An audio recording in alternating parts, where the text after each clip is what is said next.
मैंने भी सुना है, पिछले कुछ दिनों से मेरे पास भी लोग आए और हमें भी पता लगा, ये बड़ा अफसोसनाक है कि उड़ी में प्रोजेक्ट हो और उड़ी वालों को, नौजवानों को उसमें काम ना मिले, पढ़े लिखे इंजीनियर्स को काम ना मिले, यहाँ के ठेकेदार को काम ना मिले।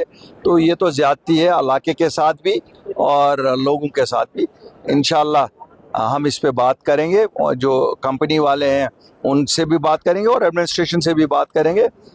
हम ये नहीं चाहते हैं कि जो एक्सपर्टाइज हमारे पास नहीं है, अगर उसके लिए उनको किसी को लाना पड़े तो हमें कोई एतराज़ नहीं है, लेकिन जो एक्सपर्टाइज हमारे पास है तो वो उसमें उनको बाहर से लाने वाले की ज़रूरत नहीं है, नंबर एक। नंबर दो, मैंने सुना है यहाँ वो मैन एंड मशीनरी भी बाहर से ला रहे हैं। जो मशीनरी और मैन यहाँ अवेलेबल है तो उनको क्या ज़रूरत है? यहाँ तक मैंने सुना है ट्रकें भी बाहर से आ रही हैं, तो क्या वो कोई स्पेशलाइज ट्रकें हैं?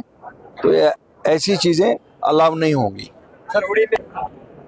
देखिए, मैं एक चीज़ आपको बताऊंगा, एक मेमोरेंडम ऑफ अंडरस्टैंडिंग है एनएचपीसी और स्टेट गवर्नमेंट के दरमियान। मैं चाहूँगा कि जो स्टेट गवर्नमेंट है इस वक्त, नेशनल कॉन्फ्रेंस की हेडेड गवर्नमेंट जो है, वो उसको 100% इम्प्लीमेंट कराए without any favour and forward, without any favour and forward उसको इम्प्लीमेंट कराए। जो जो उस मेमोरेंडम ऑफ अंडरस्टैंडिंग में वो किया जाए, जो आपका पैसा उनको देना है, जो भी डेवलपमेंट के लिए देना है या फ्री पावर देना है, उनको वो करना चाहे। और अगर स्टेट गवर्नमेंट उसमें नाकाम होती है तो फिर हम देखेंगे कि क्या करना है, कैसे और क्या इकदाम।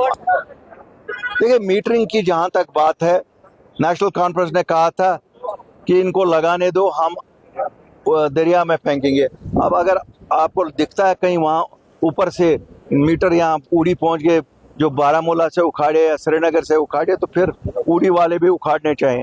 वरना अगर वो अभी वहाँ से ही उखाड़ रहे हैं तो हम कुछ दिन और इंतज़ार करते हैं, उसके बाद उम्मीद है कि ये शायद यहाँ उखाड़ ले। मुझे ये पता नहीं है हम क्या बोलचा, हम तो हक मांगते हैं नौजवानों का। भाई हम देखिए, सेंटर और कोई स्टेट गवर्नमेंट को नहीं कहते हैं कि आप प्रोजेक्ट को खा लो। हम कहते हैं उनको जो वहाँ नौजवान काम करेंगे वो हमारे उड़ी वाले लोकल, चूंकि इंजीनियर्स हैं, क्वालिफाइड हैं, पढ़े लिखे हैं, मजदूर हैं, ड्राइवर हैं, ट्रक वाले हैं, बड़े बड़े मशीन वाले हैं, छोटे मशीन वाले हैं, पहली प्रेफरेंस इनको दे दो। हम तो ये नहीं कहते हैं, इसमें सेंट्रल गवर्नमेंट और ना स्टेट गवर्नमेंट का कहाँ वास्ता आया। हम तो सब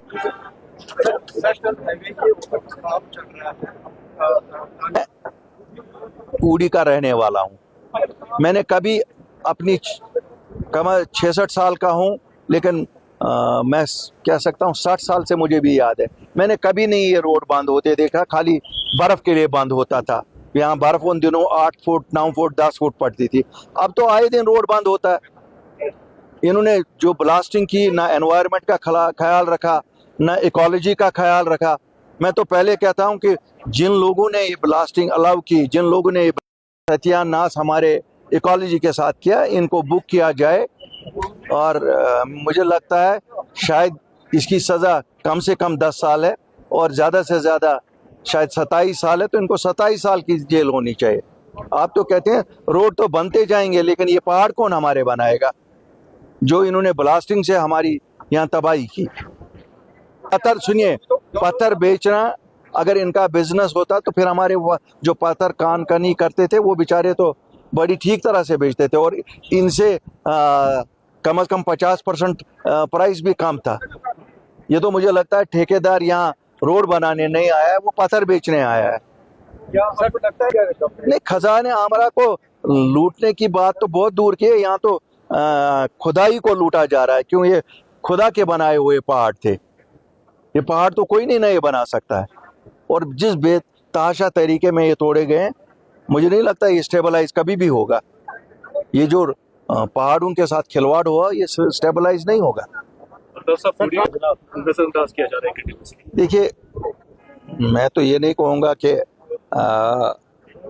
यहाँ लोकल, जब तक ना हम लोकल जो यहाँ के हैं जो वो पहल करेंगे, शायद उसी पहल से कुछ ना कुछ हल होगा। मैं हमेशा कहता आया हूँ, यहाँ का नाशपाती पूरा मशहूर है, टेस्टी है, हर एक चीज़ है, ऑर्गेनिक है। हमें उस पे काम करना चाहिए। मैं तो सरकार से कहूँगा कम से कम एक सीए स्टोर यहाँ लगा लो, ताकि इस नाशपाती को हम 9 महीने स्टोर कर सकें और आहिस्ता आहिस्ता मार्केट में रिलीज कर सकें। यहाँ उससे प्राइसेस भी बढ़ेंगी, वरना एक बार में ही हम सब उतारते हैं। पहले पहले शुरुआत होती है 600 रुपये से नाशपाती की पेटी, और बाद में 50 रुपये में पेटी बिकती है, क्यों ग्लट आ जाता है मार्केट में। वो चीज़ें हैं। ग्रेडिंग पैकिंग, अखरोट हमारा बहुत अच्छा है, उसकी ग्रेडिंग पैकिंग हो सकती है। ऑर्गेनिक अखरोट है, वो चीज़ें तो यहाँ इंडस्ट्री हो ही सकती हैं। तो मुझे लगता है पहल करनी चाहिए। अगर लोकल ऊरी का कोई पहल करना चाहेगा, मैं उनको पूरी मदद उसमें करूंगा, टेक्नोलॉजी दिलाने में, बाकी बैंक फाइनेंस कराने में, हर चीज़ में मैं मदद कर सकता हूँ। सर, ट्रांसपोर्ट यूनियन की बात करें, ऊपरी बोलिए। उनकी बात सही है, वो बेचारे सही कह रहे हैं। उनकी गाड़ियां हैं, उनको वहाँ लगाना चाहिए, हायर करना चाहिए। और जिप्सम का भी जहाँ तक ताल्लुक है, मुझे नहीं लगता है जिप्सम वालों के अगर गवर्नमेंट कोई कमेटी बनानी चाहिए, देखना चाहिए क्या ये उसमें वाइल्ड लाइफ में पड़ता है।